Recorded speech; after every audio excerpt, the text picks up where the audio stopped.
बिस्मिल्लाहिर्रहमानिर्रहीम, अस्सलाम वालेकुम डियर स्टूडेंट्स। आज के हमारे इस लेक्चर में हमने चैप्टर 1 बायोलॉजी 9 क्लास का डिस्क्रिप्टिव पार्ट का हमने लास्ट क्वेश्चन नंबर 5 यहाँ पर पढ़ना है, समझना है और सीखना है। सबसे पहले हम क्या करेंगे, क्वेश्चन को समझेंगे कि क्वेश्चन हमसे क्या पूछ रहा है। ठीक है, क्वेश्चन को बिना समझे हम आंसर नहीं लिख सकते। क्वेश्चन की तरफ चलते हैं। क्वेश्चन हमारे पास क्या कह रहा है, describe multi cellular organisation with example. ठीक है, अब यहां पर इस क्वेश्चन में हमारे पास दो लफ्ज हैं, एक है मल्टी सेलुलर, दूसरा है ऑर्गेनाइजेशन। इसको समझते हैं। सबसे पहले हम क्या करेंगे, मल्टी सेलुलर ये जो लफ्ज है इसको हम दो हिस्सों में तकसीम कर लेते हैं। मल्टी किसे कहते हैं, एक से ज्यादा। सेलुलर सेल, ऐसे सेल जो एक से ज्यादा हो। ठीक है, आसान सी बात हुई।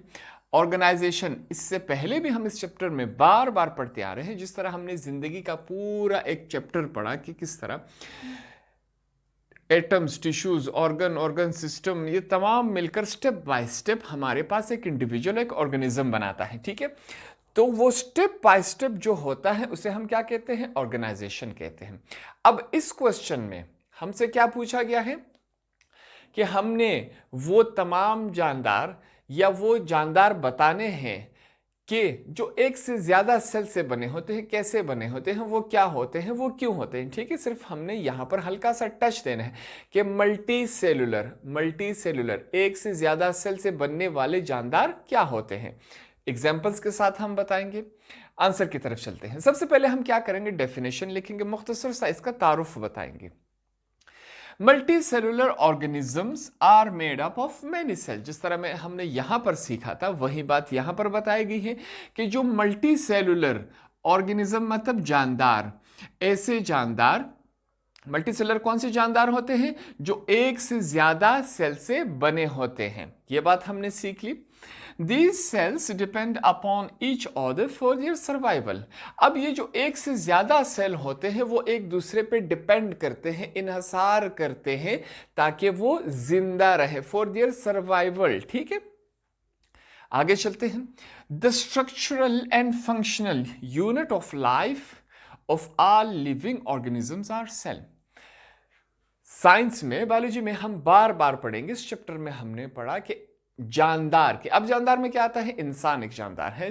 जानवरों में जानवर जानदार होते हैं, इंसान जानदार होते हैं, परिंदे जानदार होते हैं, कीड़े मकोड़े जानदार होते हैं। ठीक है, हम मखसूस चीज की बात नहीं कर रहे, हम सिर्फ जानदार। साइंस बायोलॉजी में हमारे पास क्या कहते हैं हम बार बार के, जो जानदार बेसिक यूनिट ऑफ लाइफ क्या है, सेल है। हर चीज जो जानदार हो वो बुनियादी तौर पे सेल से बना होता है। बायोलॉजी में सिंपल हम ये कहते हैं, यहां पर भी यही बात की गई है। द स्ट्रक्चरल एंड फंक्शनल, बुनियादी स्ट्रक्चर, हमारा स्ट्रक्चर यू है, फंक्शनल जिसे हम काम करते हैं, बुनियादी यूनिट ऑफ लाइफ क्या है हमारे पास, जितने भी जानदार हैं उनका है सेल है। आगे चलते हैं। Cell are building blocks of life. अब हर चीज को बनाने के लिए कुछ ना कुछ चाहिए होता है। फर्ज करें हम एक बिल्डिंग बनाते हैं, उस बिल्डिंग को बनाने के लिए हमें ब्लॉक्स या ईंट की जरूरत होती है। तो एक ईंट के साथ दूसरा रखेंगे, तीसरा रखेंगे, चौथा रखेंगे, इस तरह 100 ईंट, 1000 ईंट मिलके एक पूरा बिल्डिंग बनाते हैं। सेम इसी तरह यहां जो हमने लफ्ज इस्तेमाल किया है बिल्डिंग का, कि सेल, एक सेल, दूसरा सेल, तीसरा cell, 100 cell, 1000 cell, lakh cell आपस में मिलकर, करोड़ों सेल मिलकर एक इंसान को बनाते हैं। इंसान की एग्जांपल इसलिए ताकि हम इंसान है आपस में समझ सकते हैं। तो यहां पर हमने क्या लिखा, cell are building blocks of life. जिंदगी की शुरुआत जो ब्लॉक्स है वो क्या है, सेल है हमारे पास।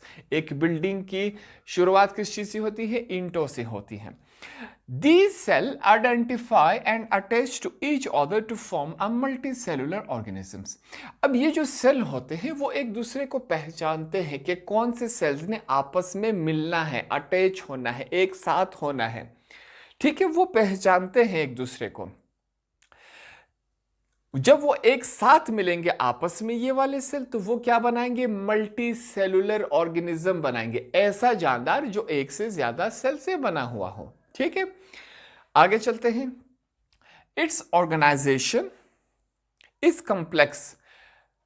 जब वो एक से ज्यादा सेल्स आपस में मिलते हैं, जिस तरह हमने पढ़ा, तो वो बहुत ही कॉम्प्लेक्स होता है, मुश्किल होता है, ठीक है। उसको स्टडी करना, उसको बयान करना, उसको पढ़ना, उसको देखना, उसको परखना, वो कॉम्प्लेक्स होता है, मुश्किल होता है। क्यों मुश्किल? क्योंकि वहां एक से ज्यादा सेल है। अब ऐसे भी जानदार है हमारे पास जो एक ही सेल से बने हैं, इससे पहले हम पढ़ चुके हैं। यहां पर क्या है? मल्टी सेलुलर, एक से ज्यादा सेल। तो इसी वजह से ऐसे ऑर्गेनाइजेशन का मैं बार बार बता रहा हूं, जो चीज स्टेप बाय स्टेप हो रही है उसे क्या कहते हैं? ऑर्गेनाइजेशन कहते हैं। तो मल्टी सेलुलर के जितने भी ऑर्गेनाइजेशन है, जितना भी स्टेप बाय स्टेप पढ़ेंगे, तो उसमें सेल्स आपस में जुड़ेंगे, एक सेल दूसरे से, तीसरे से, हजार, लाख, करोड़, ठीक है। तो वो स्टडी करने में, देखने में कॉम्प्लेक्स हो जाएंगे, मुश्किल हो जाएंगे। क्यों? क्योंकि सेल की तादाद ज्यादा होती जा रही है। इन मल्टी सेलुलर ऑर्गेनिजम्स, यहां तक हमने बिल्कुल ठीक पढ़ा।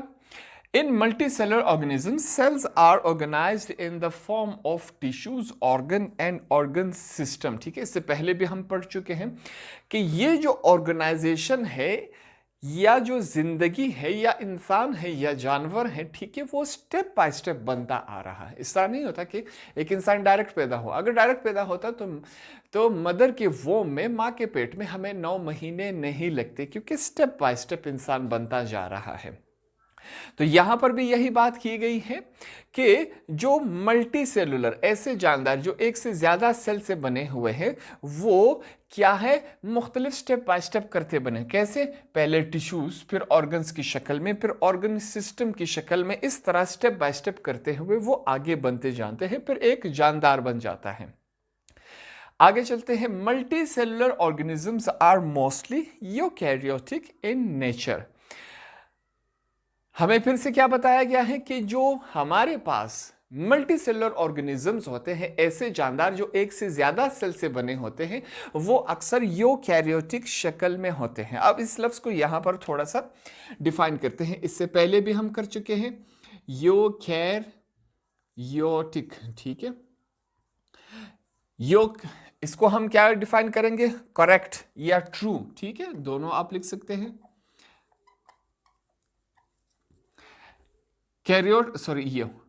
इस लफ्ज को एक साथ कर लेते हैं। कैरियोटिक, कैरियोन, इसका मतलब क्या है? कैरियोन। कैरियोन का मतलब क्या होता है? इसमें न्यूक्लियस मौजूद होता है। तो इसमें वाज़े और साफ साफ न्यूक्लियस मौजूद होता है। किसमें? उस जानदार में जो मल्टी सेलुलर है, जो एक से ज्यादा सेल में बना हुआ है। इससे आगे भी जाएंगे, मेरे पास स्पेस कम थी, वहां मैं और लिखूंगा।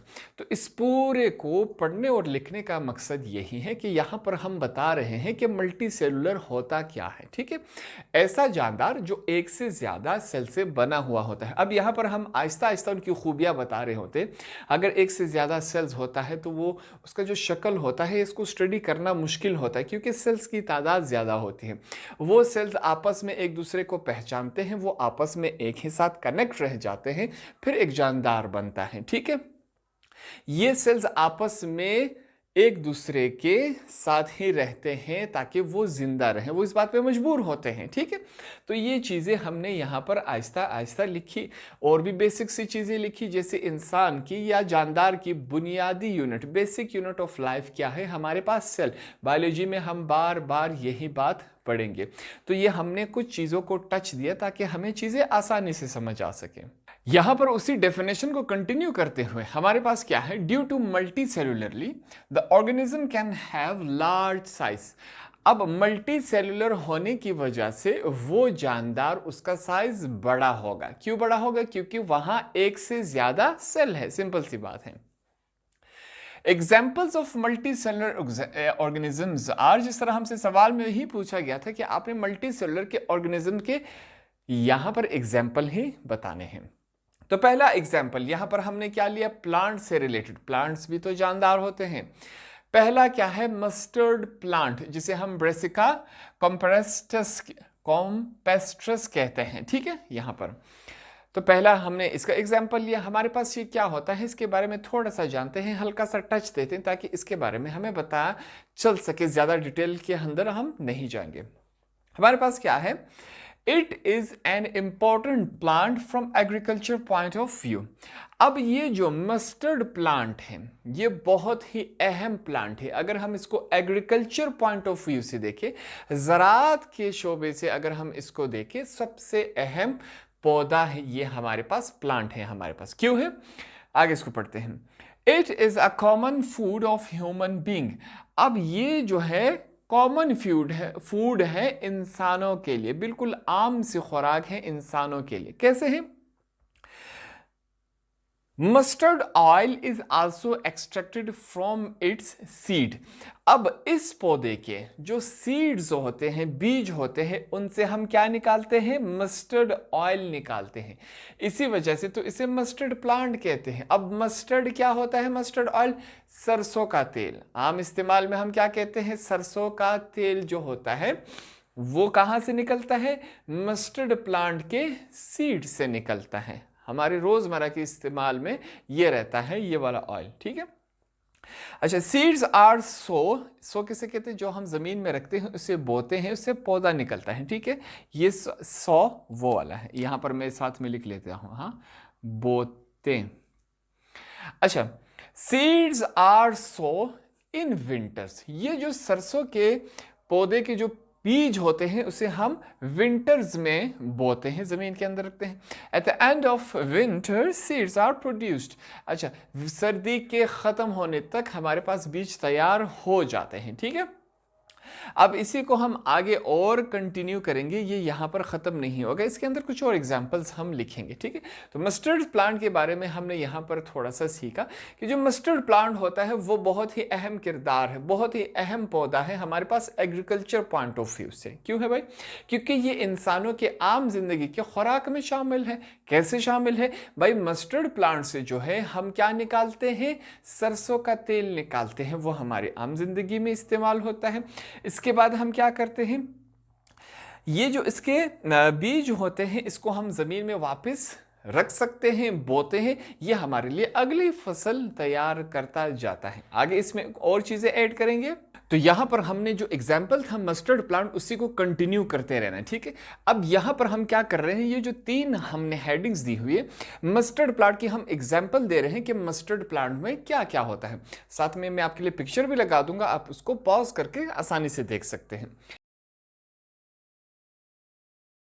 तो सबसे पहले यहां पर हम मस्टर्ड प्लांट में और क्या लिखेंगे कि फ्लावरिंग प्लांट है। जो मस्टर्ड प्लांट है उसमें फूल होते हैं, वो फूल देता है। अब फूल से आगे क्या होता है? इसकी जनरेशन और आगे बढ़ती है, प्रोसेस होता है। ठीक है, तो यहां पर हमने क्या सीखा कि मस्टर्ड प्लांट में क्या होता है? फूल होता है, वो फ्लावरिंग प्लांट है। It is a flowering plant having 2 types of organ. अब जो मस्टर्ड प्लांट होता है वो क्या होता है? फ्लावरिंग प्लांट होता है, उसमें फूल होते हैं जिसमें 2 किस्म के ऑर्गन होते हैं। ऑर्गन क्या होता है इससे पहले हम समझ चुके हैं। जिस तरह हम बार बार एग्जांपल लेते हैं, इंसान में माउथ आपका एक ऑर्गन है, स्टमक आपका एक ऑर्गन है, स्मॉल इंटेस्टाइन आपका एक ऑर्गन है, लार्ज इंटेस्टाइन आपका एक ऑर्गन है। सेम इसी तरह यहां पर जब हम मस्टर्ड प्लांट की एग्जांपल ले रहे हैं तो हम यहां पर क्या कर रहे हैं कि मस्टर्ड प्लांट में फूल होते हैं और उनमें 2 किस्म के ऑर्गन होते हैं। अब वो 2 किस्म के ऑर्गन क्या है? Vegetative organ, reproductive organ. Vegetative मतलब वो सब्जियां पैदा करता है, सब्जियां पैदा करने की उसमें खसूसियात है, वेजिटेशन। ठीक है, दूसरा क्या है? रिप्रोडक्टिव, वो अपनी आबादी बढ़ा सकता है। अब इंसान में रिप्रोडक्टिव, मेल और फीमेल में रिप्रोडक्टिव की खसूसियात होती है। तो एक इंसान से एक बच्चा पैदा होता है। ठीक है, ये क्या है? रिप्रोडक्टिव की खसूसियात है। तो ये दोनों खसूसियात मस्टर्ड प्लांट में मौजूद है। पहले हम क्या करेंगे? वेजिटेटिव ऑर्गन क्या होता है? वेजिटेटिव ऑर्गन में क्या होता है? लीव्स, स्टेम एंड रूट्स, ये 3 चीजें होती हैं। Are the example of vegetative organ, के वेजिटेटिव ऑर्गन में क्या होता है? आपके पास पत्ते, स्टेम, जड़, roots are the example of vegetative organs. ये तीनों चीजें क्या होती हैं? वेजिटेटिव ऑर्गन में मौजूद होती हैं। दूसरा हमारे पास क्या है? Reproductive organ. अब रिप्रोडक्टिव ऑर्गन क्या होता है? Flower is the reproductive organ as it contains male and female part. On it. कहता है कि मस्टर्ड प्लांट में हमारे पास जो रिप्रोडक्टिव ऑर्गन होता है वो कौन सा ऑर्गन होता है, वो फ्लावर होता है। फ्लावर में क्या होता है, उसमें मेल और फीमेल दोनों पार्ट्स मौजूद होते हैं, तब जाके वो रिप्रोडक्शन करता है, अपनी आबादी और आगे बढ़ाता है। तो ये चीजें हमने क्या सीखी, एग्जाम्पल लिया हमने मस्टर्ड प्लांट का। मस्टर्ड प्लांट क्या है, एक मल्टी सेलुलर ऑर्गेनिज्म है, ठीक है। यहां पर हमने प्लांट का एग्जाम्पल लिया, अब एक और एग्जाम्पल यहां पर हम लेंगे जो कि जानवरों के मुतालिक होगा। तो अब यहां पर हम मल्टी सेलुलर ऑर्गेनिज्म की दूसरी एग्जाम्पल लेंगे। पहला एग्जाम्पल हमने मस्टर्ड प्लांट्स का लिया, पौधों के रिलेटेड लिया। दूसरा हम क्या ले रहे हैं, फ्रॉग्स। वहां पौधे, यहां जानवर, ताकि दोनों आपको समझ आ सके कि वहां पर भी मल्टी सेलुलर ऑर्गेनिज्म होते हैं और यहां पर भी मल्टी सेलुलर ऑर्गेनिजम्स होते हैं। दूसरा एग्जाम्पल हमारे पास क्या है, फ्रॉग। अब फ्रॉग को हम बायोलॉजी की जबान में राना टिग्रीना भी कहते हैं। नई चीज आपने सीख ली, फ्रॉग को हम बायोलॉजी की जबान में राना टिग्रीना कहते हैं। अब ये कैसे मल्टी सेलुलर हुआ, frogs are diverse group of short bodied tailless amphibians. अब फ्रॉग्स जो हैं, जो हमारे पास फ्रॉग्स होते हैं वो क्या होते हैं, वो एक मुख्तलिफ किस्म के छोटे कद वाले बगैर दुम के टेल एक एम्फीबियन होता है। एम्फीबियन क्या होता है, जो कि जमीन पर और पानी दोनों पर रहते हों। ऐसे जानदार को हम एम्फीबियन कहते हैं, जो कि जमीन पर और पानी दोनों में रहते हैं। तो कहता है फ्रॉग, जो हमारा मेंढक होता है, वो एक ऐसा जानवर है जिसकी बॉडी बहुत शॉर्ट होती है, जो टेललेस होती है, जिसमें दुम मौजूद नहीं होता, और वो एक एम्फीबियन है। वो जमीन पर भी रह सकता है और पानी पे भी। नई चीज आपने सीख ली। अच्छा, जो फ्रॉग होता है उसमें भी हमारे पास बहुत सारी किस्में आती हैं। यहां पर देखें, ये साथ में अगर आप पेंसिल से लिखते जाए, एम्फीबियन ऐसे जानवर जो पानी और खुश्की दोनों पर रहे, आपके लिए आसानी होगी। The terrestrial species are called toad. अब फ्रॉग के ऐसे किस्म को जो टेरेस्ट्रियल होता है उसे हम क्या कहते हैं, टोड कहते हैं। टेरेस्ट्रियल मतलब खुश्की पर, जमीन पर। ऐसा फ्रॉग जो सिर्फ जमीन पर रहे, पानी में नहीं जा सकता, उसे हम क्या कहते हैं, टोड कहते हैं। नया चीज आपने सीख लिया। साथ ही में मैं इसकी पिक्चर लगा लूंगा, आप दोनों का फर्क कर सकते हैं। They have dry skin. अब जो जमीन पर जो फ्रॉग रहता है उसकी स्किन कैसे होगी, ड्राई होगी, खुश्क होगी, ठीक है। आगे चलते हैं। The aquatic species are called frog. जो एक्वेटिक होगा मेंढक, उसे हम क्या कहेंगे, फ्रॉग कहते। अब एक्वेटिक क्या होता है, एक्वा से निकला हुआ है, पानी। जो मेंढक पानी में रहता हो वो क्या होता है, फ्रॉग उसे हम कहते हैं। पानी में जो रहेगा उसे हम फ्रॉग कहेंगे, खुश्की पर रहेगा उसे हम टॉड कहेंगे। They have moist and slippery skin. उनका जो चमड़ा होगा, स्किन होगा, वो मॉइस्ट होगा और क्या है हमारे पास, स्लिपरी होगा। उस पर चिकनाहट होगी, वो पकड़ में नहीं आएगा, वो स्लिप हो जाएगा, ठीक है। Both are commonly called frog. दोनों को हम आमतौर पर फ्रॉग कहते हैं, मगर एक खुश्की पे रहता है, एक पानी में रहता है। जो पानी में रहता है उसे हम फ्रॉग कहते हैं, जो खुश्की पे रहता है उसे हम टॉड कहते हैं। अब ये दोनों भी क्या है, हमारे पास मल्टी सेलुलर ऑर्गेनिजम्स हैं। एक से ज्यादा सेल से बने हुए हमारे पास जानदार हैं। दो एग्जांपल्स हमने लिए। हमसे क्वेश्चन में भी यही पूछा गया था कि आपने मल्टी सेलुलर ऑर्गेनिजम्स के एग्जांपल्स देने। हमने एक मस्टर्ड प्लांट का दिया, यहां पर हमने फ्रॉग का दे दिया। आसान तरीके से हमने इसको समझा। होप ये वाला आंसर भी आपको आसानी से समझ आ गया होगा।